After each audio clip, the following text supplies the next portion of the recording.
In a landscape populated by bald space marines, helmeted heroes, and military mavericks, 2007's Journey Under the Sea with a blank slate named Jack was a refreshing shock to the system. An impressive setting, an uncanny atmosphere, and a humdinger of a dilemma with what to do with these creepy little girls put BioShock on the short list of the year's best.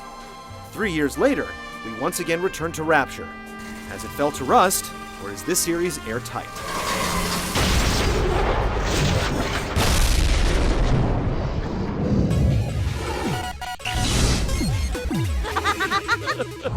The paradise of Andrew Ryan was most unkind.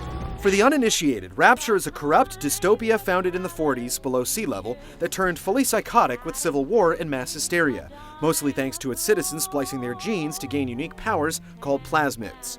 10 years after the first game, Rapture is still slinking towards Bedlam under the watchful eye of Dr. Lamb, whose madcap ideals consist of patchwork communism with a messiah complex. No less mystic than the crucifixes you seize and burn. Subtle shades of political and psychological intrigue are found in various audio diaries and from the mouths of the few non-deranged souls that remain. You see, this is why I must fight Sophia Lamb. You take on the role of Delta, the original Big Daddy. The world is complicated, but your task is not. Find your long-lost little sister and get the hell out of Rapture before Lamb's flock renders you a dead daddy. Daddy was sleeping for such a long time, and Eleanor has missed you. Find her and you'll be all better. This is a game you play for atmosphere, and the emotional tethers will keep you in tow even when the backstory turns brackish, with Lamb's revelations amounting to vague evils, an oft-putting travel companion, and plenty of fan-pandering cameos. The name of your little one is Eleanor Lamb. Regardless, the story is strong, with hard choices that affect the outcome.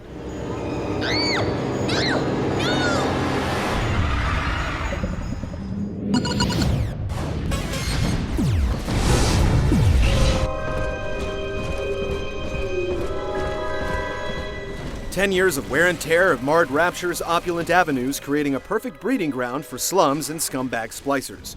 BioShock 2 successfully lifts and streamlines the crown of its predecessor, its location, but insets some cubic zirconia as well. You explore and scavenge derelict environments, rescue little sisters, hack vending machines, and put the drill to anyone who stands in your way while completing the main objectives that unlock the next area. What's different this time around is that you're on a forward linear path, which kills the illusion of a cohesive city. Don't miss a little sis or a weapons upgrade booth, or it's gone for good. Since you control a death-dealing drill dozer, combat has been elevated, with cerebral activities playing second fiddle, though a mystery room or two will have you scratching your head. Gather the family! The new features in BioShock 2 don't amount to all that much. The big sisters are even more challenging and much more agile than their masculine counterparts, so it's a pity that their promised threat of striking at any time doesn't pan out as advertised. You'll be surprised to learn that all the big sister encounters are scripted and triggered. And those trumpeted underwater outings are actually just serene scuba shuffles where you gingerly wade to the next point. Don't expect a battle for higher ground as the tide rapidly rises. And being a big daddy has you swapping your wrench for a drill with a limited use charge move and the need for fuel to keep it spinning. You'll still down other daddies, but now you adopt their sisters and put them to work gathering Adam as you beat back hordes of splicers. Hunting the big daddies is as invigorating as ever, but playing zone defense gets a little stale after your third sister or so. They've also added and modernized the warfare with multiplayer in Rapture, so get ready to earn experience, gain ranks, and unlock weapons, multiplayer-specific plasmids, and challenges. Game types are the usual capture the flag and capture points with fancy names. Things are a little more chaotic than normal, with 5-on-5 teams slinging flame, ice, insects, and electricity, all while keeping an eye out for the ultimate power-up, the Big Daddy suit.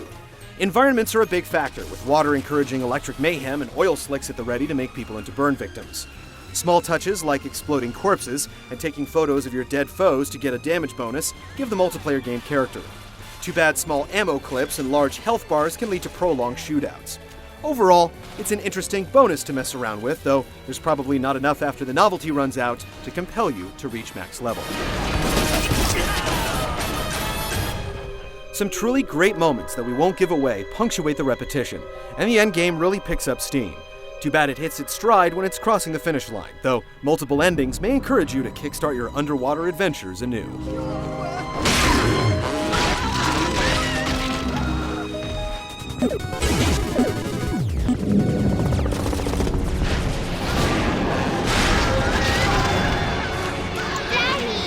Most big daddies spend their days getting some QT with their little ones, taking the occasional potshot at anyone dumb enough to try Grand Theft Sister. Delta is a little more hands-on, shooting splicers with a variety of guns, or toying with their fragile psyches by hypnotizing them into fighting each other. BioShock 2 is a first-person shooter with a tactical take and a slower feel. Reflexes and accuracy will serve you to a point, but managing your weapon and its various munitions is what will keep you alive. When you change weapons or plasmids, the game pauses, which allows you to assess the situation. With a ton of weapons, each with 3 ammo types, there's a lot of room for experimentation, which will reward you with the research camera. It allows you to film enemies as you battle them to discover clues to their weaknesses, as well as other bonuses, and the process is expedited by switching up your approach. The old splicers and Big Daddy types return, and a few new genetic freaks join the fray, though none stand out as much as the Big Sister, and she's only just a variation of the Big Daddy. Fortunately, the teleporting and leaping splicers are still formidable and fun to fight, and maintaining your non-regenerating health adds another terse tactical layer. The old plumbing hacking minigame is gone, replaced with a new real-time challenge that you can even attempt while in the midst of a firefight. It's a definite improvement. Ammo, cash, and supplies are hidden everywhere, making looting a blast, though you can get by just scavenging the dead and hitting up the vending machines as well. The interplay between the combat, quick tactics, and the scavenging that feeds your guns and plasmid powers is great. Hacking a turret or a security camera is no longer a chore, and the extra help can make a difference when Delta goes to ambush a Big Daddy or brace for a Big Sister assault. The systems work well with a lot of variety and growth without feeling too cumbersome. BioShock 2 is a thinker's FPS, and it stands out for this reason. Just be careful not to spam the medkits.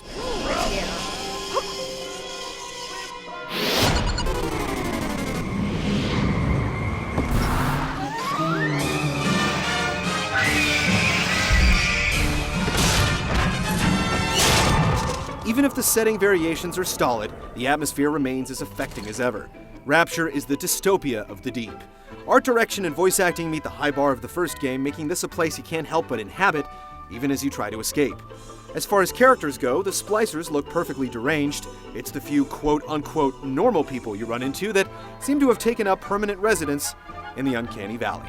I like to look a man in the eye when I give him my word. You and me, kid, we're going places. The hidden rooms show off great architecture, though there's a lot less variety in each section. The slums look similar to the red light district, and even the amusement park blends into the rest of the urban decay, very much unlike the first game with its freaky Fort Frolic and the very green Arcadia. Who, I wonder, would be so cruel to force a mirror on a man with no face?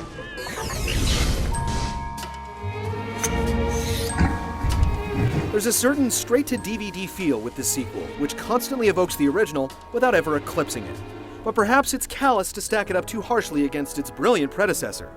BioShock 2 houses great combat, an entertaining multiplayer game, some truly standout set pieces, and a story you'll want to see through to the end. Yes, it's certainly overshadowed by the one that came before it, but it's worth experiencing on its own merits.